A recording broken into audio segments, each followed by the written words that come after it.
Hi, my name is Mark, and today I would like to tell you more about Skytear Horde, a fantasy card game that I have received for review from the publisher. And this is the deluxe edition that includes the Monoliths expansion. This is the, you can say, first kind of standalone, but also an expansion for Skytear Horde.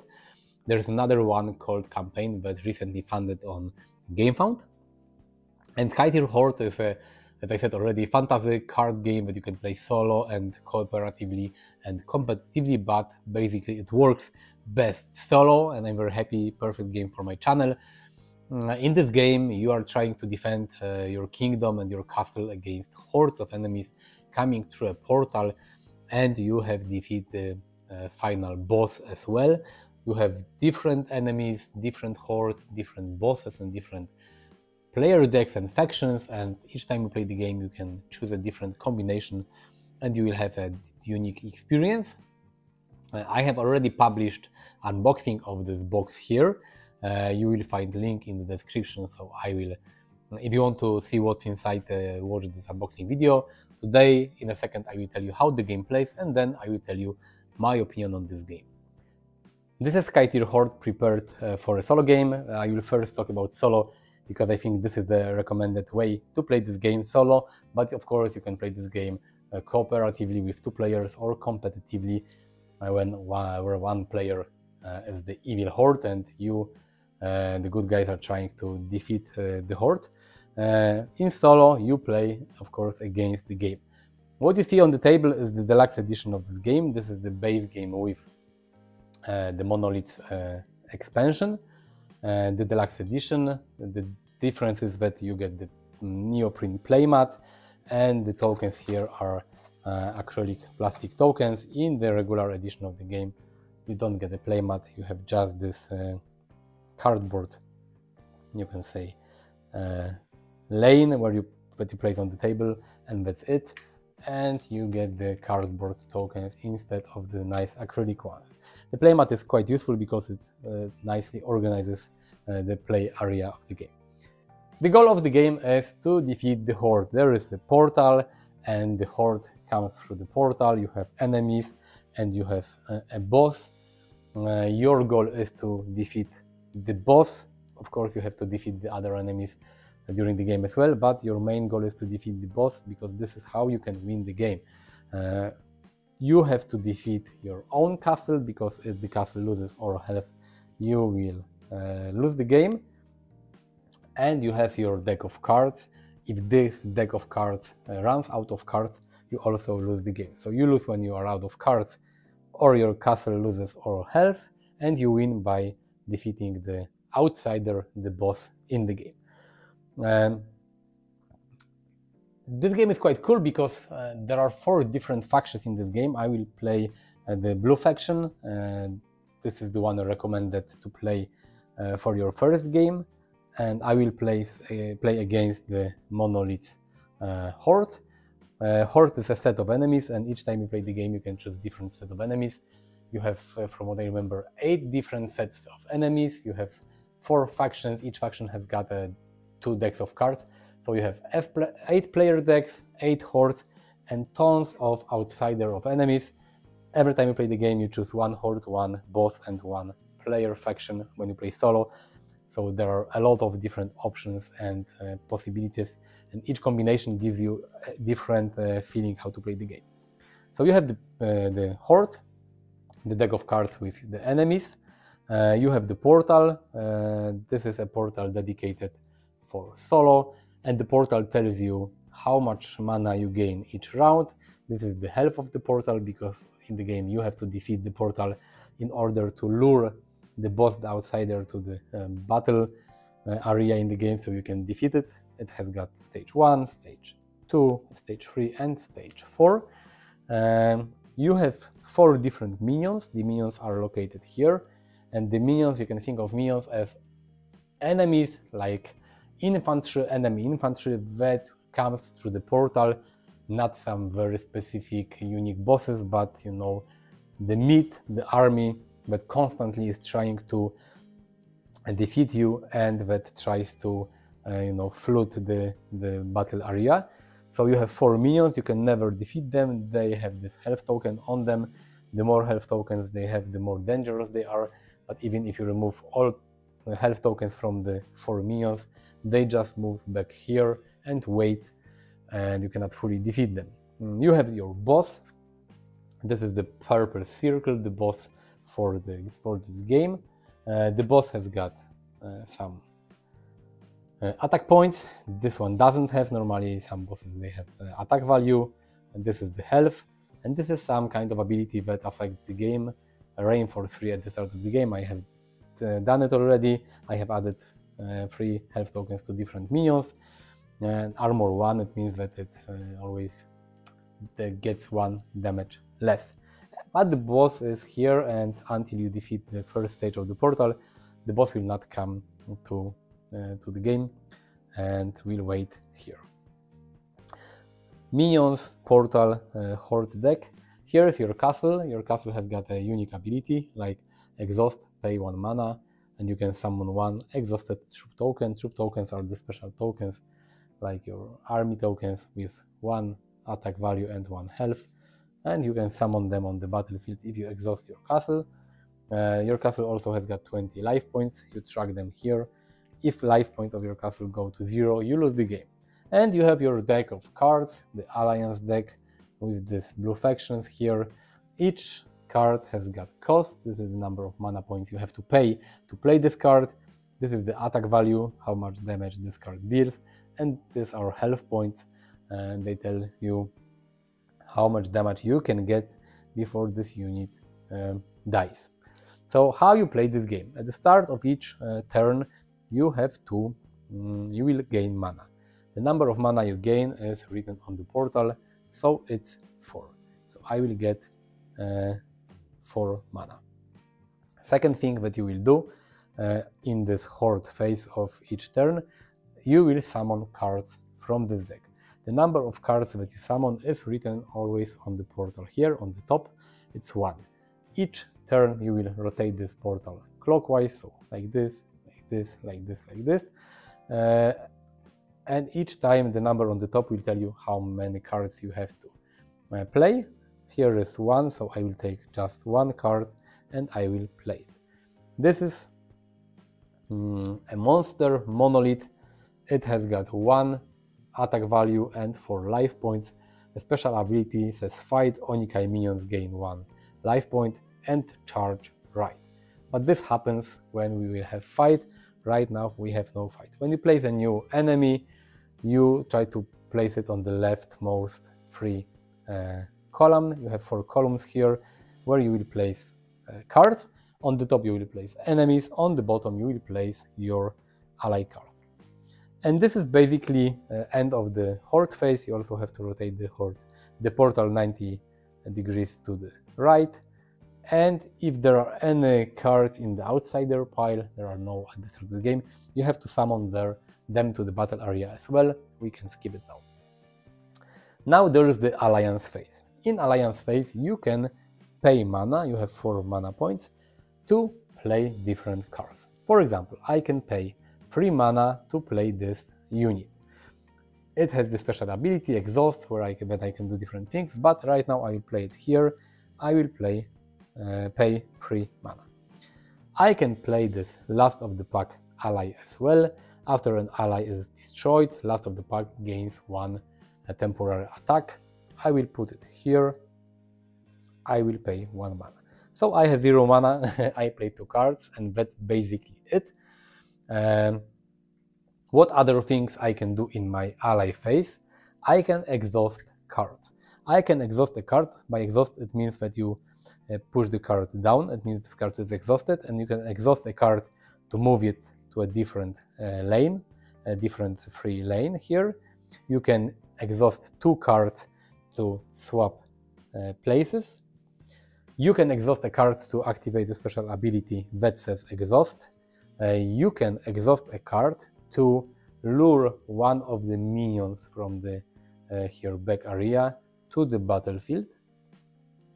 And if you do, you will fight these minions, because the other minions here are waiting and they will attack your deck of cards in the future phase, one of the future phases, but you can try to attack them by exhausting a card and luring them to the battle area.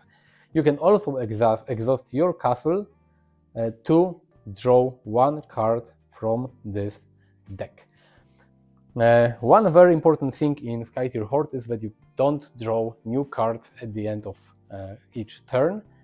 You can only draw new card when you defeat an enemy, or for example when you use the ability of a castle, but you exhaust this castle to show one card from this deck. So this is quite important because right now I have only 3 cards left, and if I'm out of cards, I may not be able to, draw new cards very quickly. So you can play cards by paying mana, or you can exhaust cards to trigger different effects. After the alliance phase, where you do everything that you wanted to do, you don't have, of course, to spend all the whole mana. You can save some mana for future turns. Then there is the treachery phase, and treachery phase means that you take the top card from this deck and you look at the symbols right here on the left or on the right.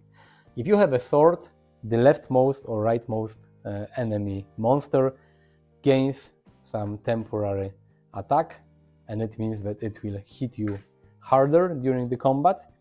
But if you have this lightning bolt, it means that this card has got a special treachery effect that you can find here, and it means treachery, the portal gains 2 defense tokens. You take these 2 defense tokens and you place it on the portal. They are temporary, they will be removed at the end of the round, at the end of the turn, but for now they are here, and this means that the portal, the first 2 damage that the portal gets will be negated by the shield tokens.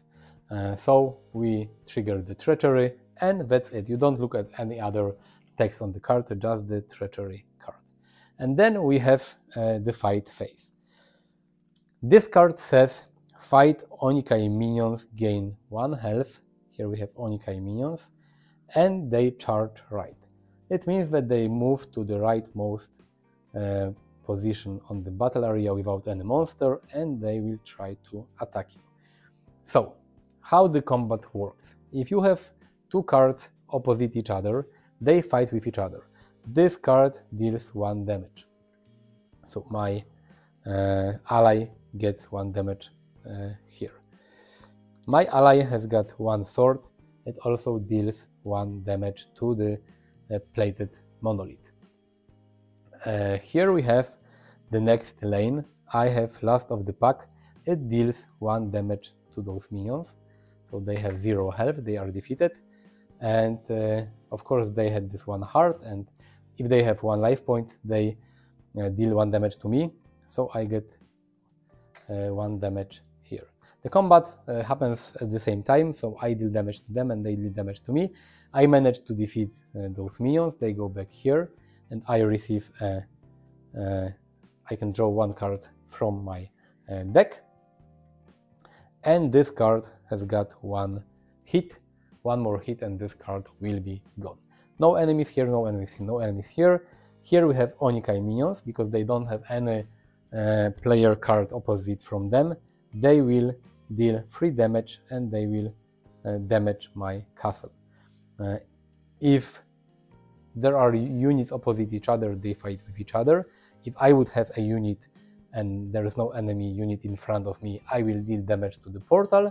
And if enemy has a card and there is no my card opposite of the enemy, it deals damage to my castle.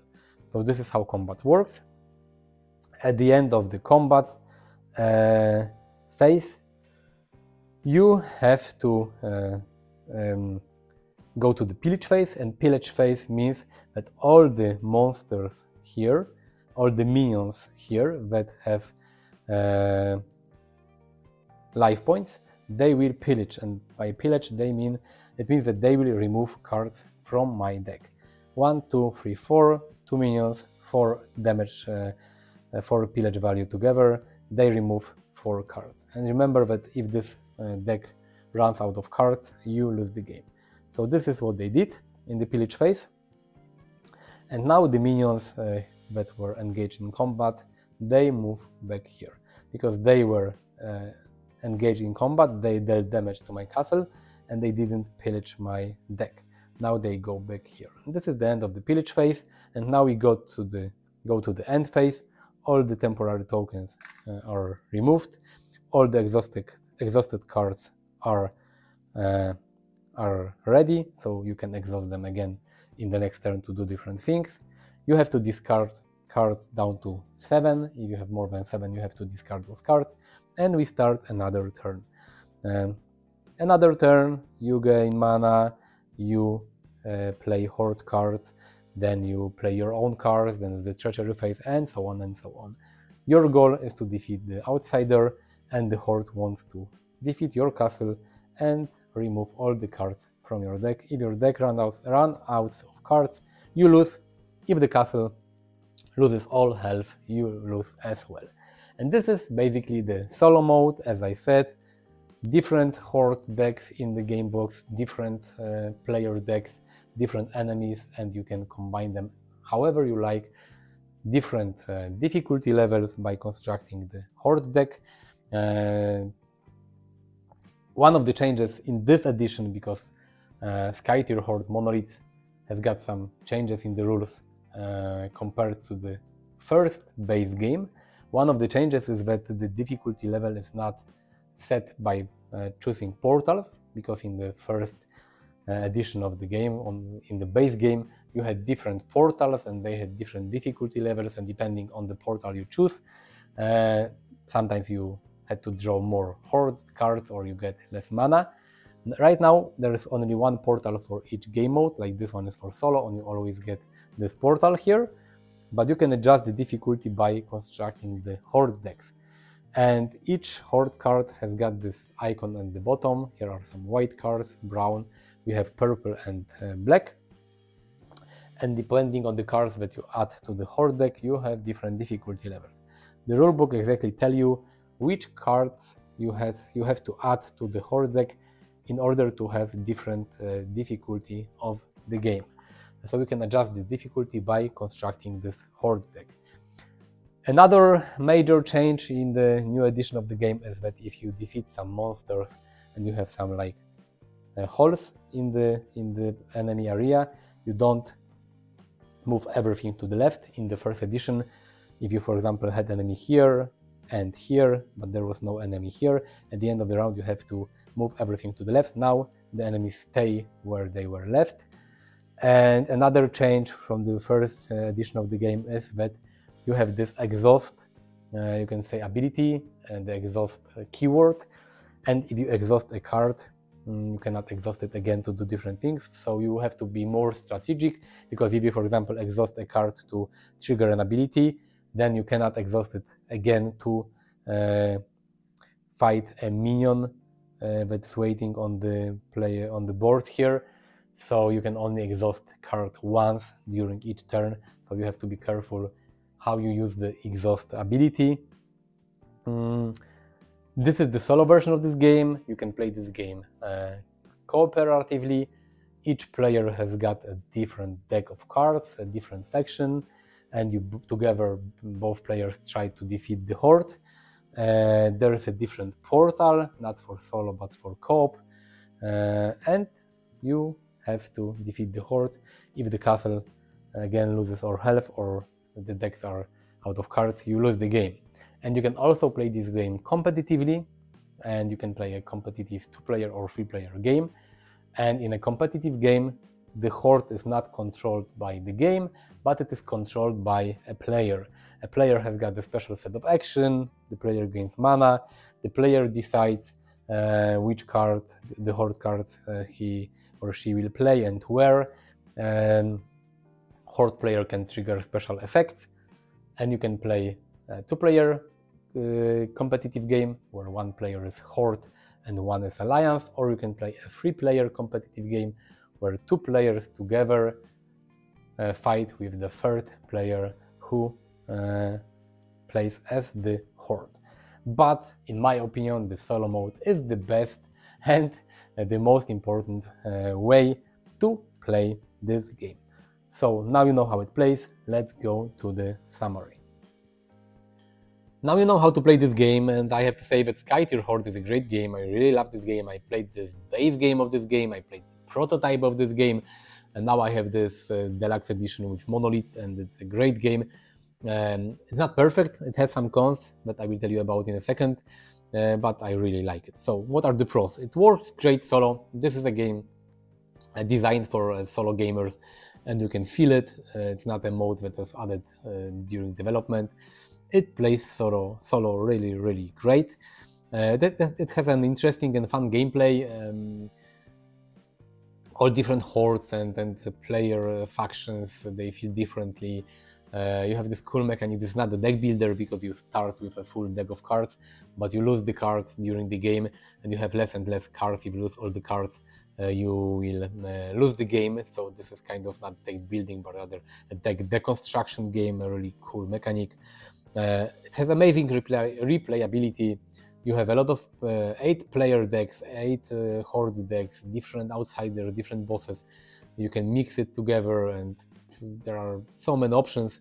If you add the latest expansion, the campaigns expansion that was funded on GameFound recently, it will have unlimited replayability.